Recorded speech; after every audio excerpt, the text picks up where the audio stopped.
What's up, everybody? We have the Teenage Mutant Ninja Turtle collab going on. We're over on the test server to take a live look at some of these champions. And the coolest thing is apparently these are all going to be available. Not something we knew on the test server, but this was posted somewhere in the community, and it lines up to what I'm seeing over on the test server, at least the little bit I can actually see. The Donatello Fragment Chase, as well as the Michelangelo Chase, which, sorry, this is not a Fragment Chase, it's a Fragment Event, but a Fragment Fusion, as well as a Champion Chase for Michelangelo. Now, there are other ways to get the other turtles, and those are going to be a Swordmaster Path event from October 7th to the 10th. Complete objectives, collect hero coins, and blaze your way through branching paths to unlock Leonardo and his 5-star Perfect Soul. So we have a Path event for Leo and his soul. We have a Deck of Fate for Raphael. I guess no soul for that, but it is going to be dungeons as well as maybe something different. Not for sure. Probably it's opening shards or doing soul stones.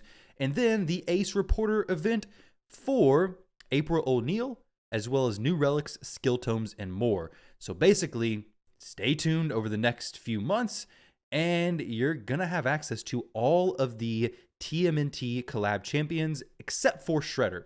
I don't think he's involved in any of this. I don't see it.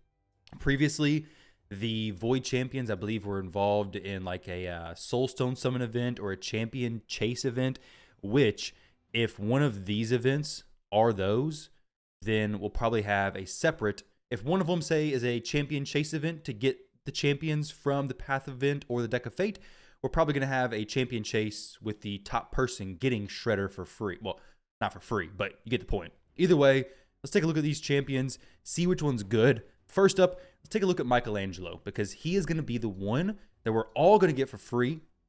Let's see if he's going to be very interesting just based on the kit. Now, with that said, when you're watching this video, we'll finish it, but I will be streaming on YouTube as well as Twitch. So when you finish this, just click my icon, come over to my stream, and we'll take a look at all these champions more in depth, one by one, and you can tell me how you want me to test them as well. I'd love to have you guys over there.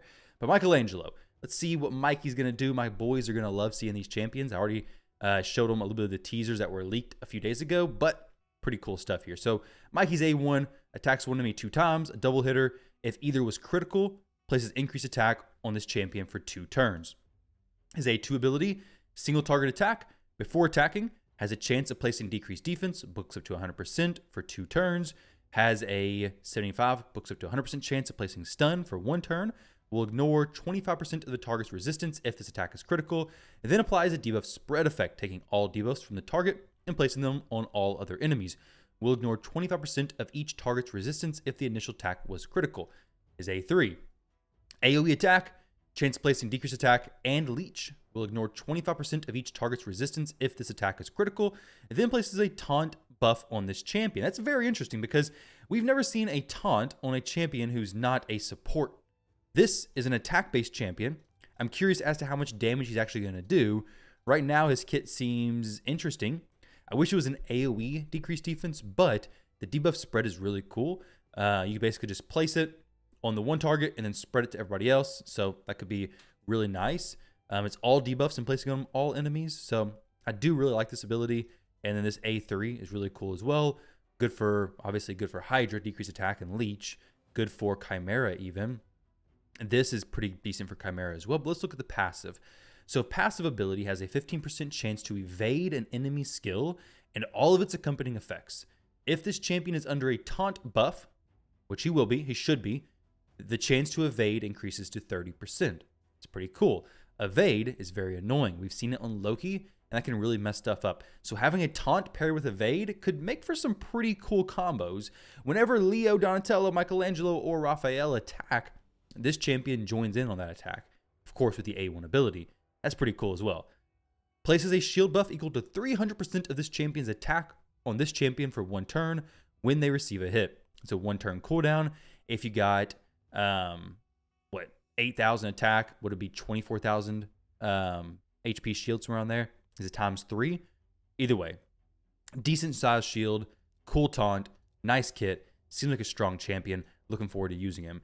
Donatello is going to be the fusion champion, right? So I said Donatello fragment event. So let's see what he brings. So we already know Mikey is a probably damage dealer with some cool mechanics there. Donatello is not a damage dealer. His A1 is going to heal all allies by 5% of this champion's max HP, instantly activates one random continuous heal buff on all allies. Now, the passive from Mikey, all the turtles, is going to be the same, at least the first part.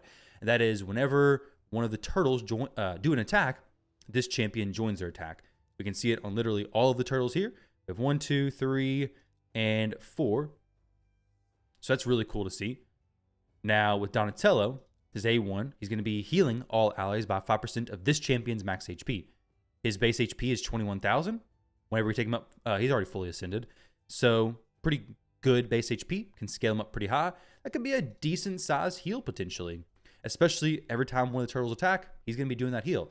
His A2 ability is an AoE attack. It decreases the cooldowns of all ally skills except this champion's by 2 turns. This skill's cooldown cannot be decreased by other skill cooldown or other cooldown decreasing effects. So no Yumiko, the monster resets, all that kind of stuff. It then places a increased speed on all allies for 2 turns. This ability seems interesting. This AoE cooldown decrease is okay, but I mean, you have champions like Yumiko who are doing it by 3 turns. Kaimar doing it full, so it's like Renegade. It's basically a rare champion skill, right? Renegade has the same cooldown reduction on this ability, I believe. Yeah, by 2 turns. So I'm not really a huge fan of that, but let's see what his A3 brings. Removes all debuffs from all allies, so a cleanse, AoE cleanse, then a continuous heal buff and strengthen on all allies for 2 turns, then turn meter boost by 20%. His passive outside this portion is whenever an ally is about to receive a fatal hit, this champion prevents that ally's death and keeps him alive at 1 HP, then equalizes that ally's HP. The HP level of that ally will be brought up to the average HP level of the team. If there are multiple champions, okay, so stops the death, kind of, not quite Aspect of Siroth, Finest type stuff, but somewhere in between that. So instead of, reducing turn meter or giving them instant turn, it's just stopping their death and then equalizing their HP, which could be really, really bad if you're trying to kill, I don't know, a Marichka or a champion with really high HP, but also going to be good for damage dealers, especially if you're hitting them with a hard single target skill. It's going to equalize it, but if it's a multi-hit skill, it's not going to be a huge deal. I want to test this champion. First look at his kit, I'm thinking that he's not going to be that good, to be honest. This ability could hit hard, but being a support champion, I can almost guarantee it won't. This is kind of cool. I got to say, I'm a little bit disappointed in his kit. Just from the first initial look, not super excited for this one. He is a lizardman. The other turtle is Michelangelo. He is a Bannerlord, which doesn't really make sense. I guess the colors of Bannerlords and him are kind of similar. But Lizardman, maybe Lizardman doesn't really make sense for the turtles either, because a lot of people brought up a good point. Lizards are not turtles. However, I classify lizards more as reptiles, and turtles are reptiles. Well, I classify lizardmen as reptile in my head. But either way, Bannerlords, it's a little bit off. Let's move on to the next one, though. So we have Mikey, the free champion, done. Seems to be pretty decent, potentially, based on his damage that he can do. We'll find that out later on. Donatello, not super excited for him, other than the fact that he's a Ninja Turtle, and I'm going to go for the fusion anyways. I recommend you guys do the same if you have, well, of course, if you like Ninja Turtles, you're going to go for it. I ain't got to tell you that.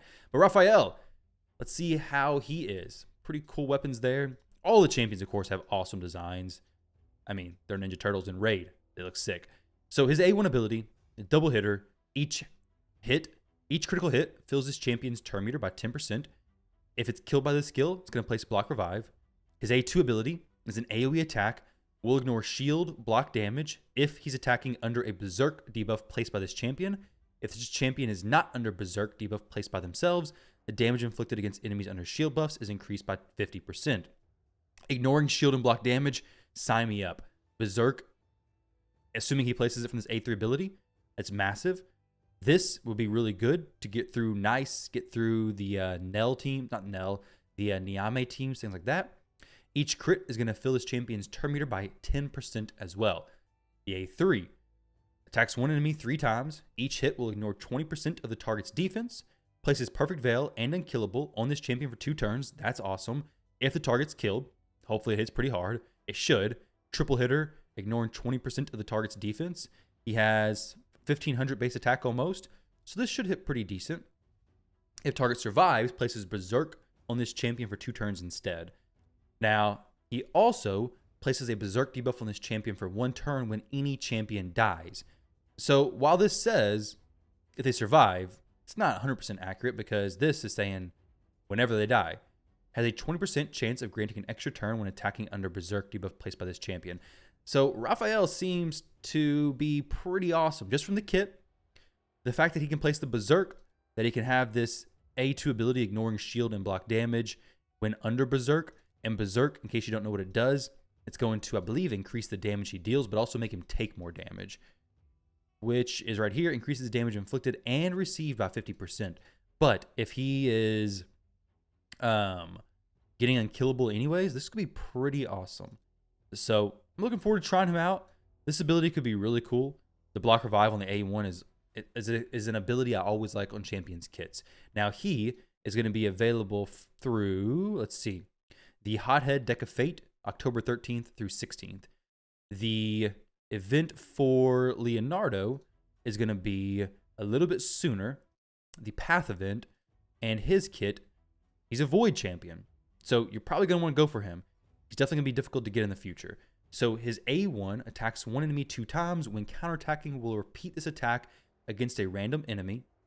Will ignore 3% of the target's defense for each buff on this champion up to 15%. Pretty cool. He's a defense-based champion. Places increased defense on all allies except all allies for 2 turns, and an ally protection buff on all allies except this champion for 2 turns. Also, unkillable buff and counterattack on this champion for 2 turns. Possible mischief tank, but do we really care that much about Hydra anymore? I don't know. We do have a faction unity bonuses here. Well, not faction unity, but a turtle unity, TMNT unity. So he has an AoE attack. The damage inflicted by this skill increases by 5% for each buff on all allies and enemies. That could be a lot of extra damage. Removes all buffs from all enemies. If this attack kills an enemy, this effect cannot be resisted. That's pretty cool. Then his passive, we'll look at these in just a second. His passive places Stone Skin buff on this champion for 1 turn each time this champion's HP drops below 50%. That could be very, very frustrating as well. That's really cool, actually. So his Unity skill is with 1 turtle, will ignore 15% of each target's defense per each Leo, Donatello, Michelangelo, and Raphael on the team. Does not count this champion, of course. And, well, wait. Okay, not this one, but you have extra copies of Leo.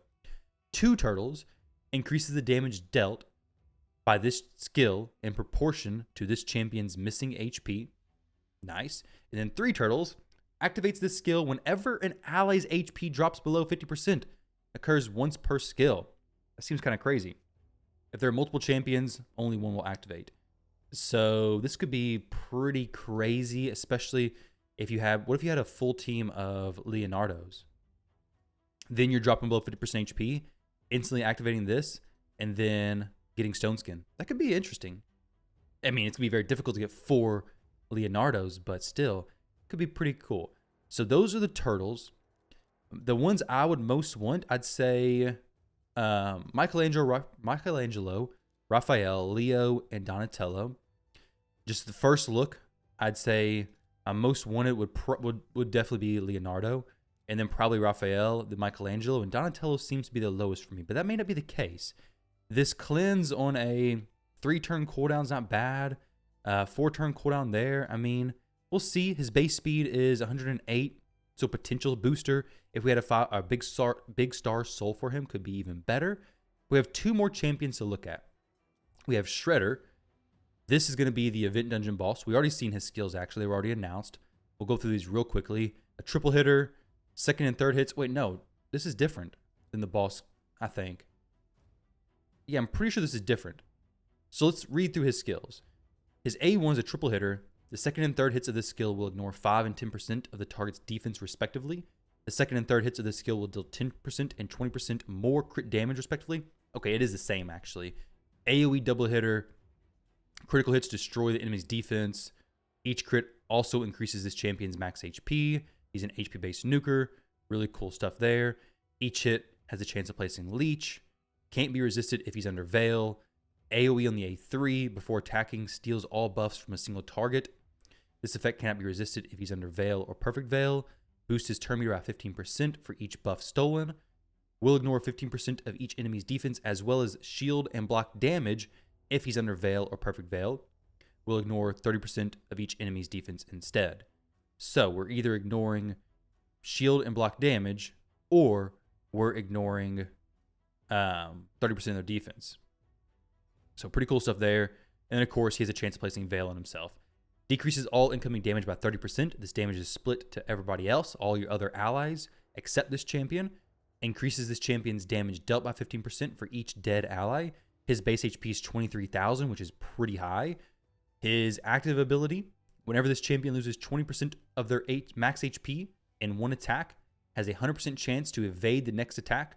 When this guaranteed evade effect activates, places Perfect Veil on this champion for 2 turns, and has a 50% chance of placing a True Fear on all enemies for 1 turn. Can be resisted. Maybe a Wand of Submission is going to be in his skill kit because Polymorph could be crazy, or getting that True Fear sent back to you could be pretty bad. I do want him. He seems sick. I bet you he does a lot of damage, but you can see that live on stream here in a little while when I do go live, which will be basically when you're watching this video. So there's Shredder. Now, April O'Neil, let's take a quick look at her. A1 ability, chance of placing a bunch of different debuffs for 1 turn. That's actually a ton of debuffs. Stun, Free, Sleep, Provoke. Wait. Okay. Then places Perfect Veil. Does she place all of these? Why would you need to place all these? Has a 50% chance of placing Stun, Free, Sleep, Provoke, okay, or Petrification for 1 turn. I was like, what? That's a lot of copied debuffs. Her A2 is a single target. Has a chance of stealing all buffs from the target. Also has a 75% chance of stealing all of the target's current turn meter. Then a chance of placing Nullify and a Seal debuff on the target. Now, Nullify is very interesting. The passive has a 25% chance of activating the Explosive Scoop skill on an enemy when they gain an extra turn or instant turn effect. If there are multiple champions on the team with this skill, only one will activate.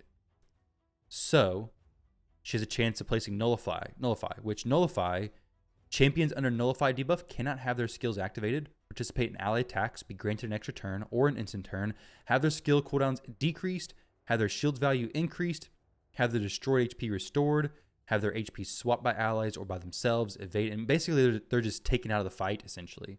Nothing can be done. They're nullified.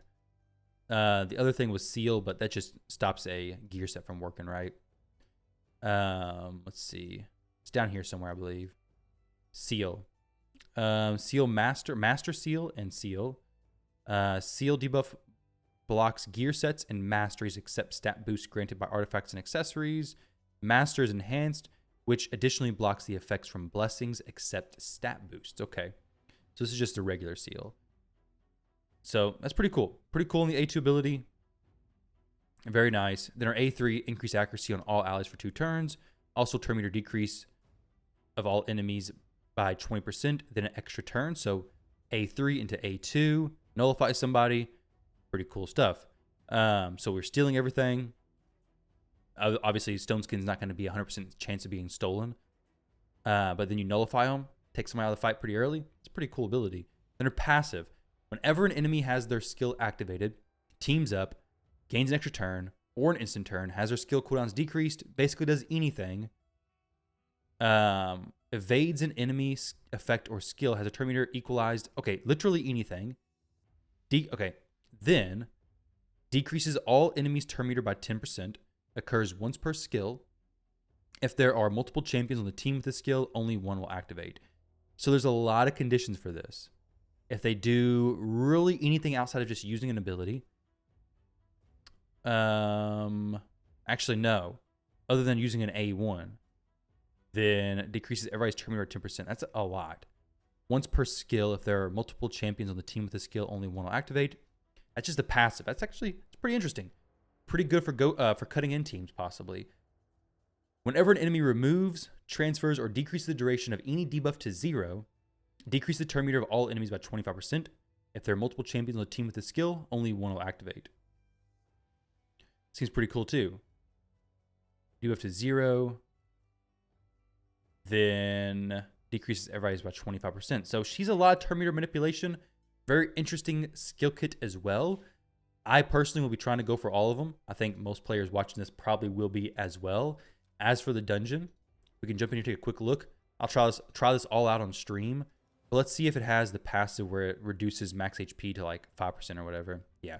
Can't exceed 5% of the boss's max HP. We have temporal chains there. And a very annoying Shadowkin team. All right, Plarium. Very cool stuff there. Very, very cool stuff. We have Harima to reduce the defense ignore effects. The sets drop-in are pretty bad. And the Chronophage set is also pretty bad. So, honestly, I wouldn't even worry that much about pushing the event dungeon this time, other than the upcoming, events to get the relic materials and such. Other than that, I don't know how interesting this event dungeon's going to be. The events I'm looking forward to, with the Chronophage set and his other garbage sets alongside it, I'm just not looking forward to that. This could be so much better if they would change the way the stats were, but resistance on this makes no sense. Basically, we have a 2-piece for resistance? No. 2-piece for resistance, but it's plus 40. The plus 80 resistance shown there is from the, 2-piece, probably the 5-piece or something like that as well. Either way, guys, that is the champions. If you want to see me going over them in game and testing them out, jump over to the stream. Thank you guys for watching the video. Hopefully you enjoyed. Let me know which of these you're most excited for and most interested in. But the time this video goes out, all these champions should be live in game anyways. But hopefully you guys enjoyed that. Thank y'all for watching. I'll catch you all in the next one.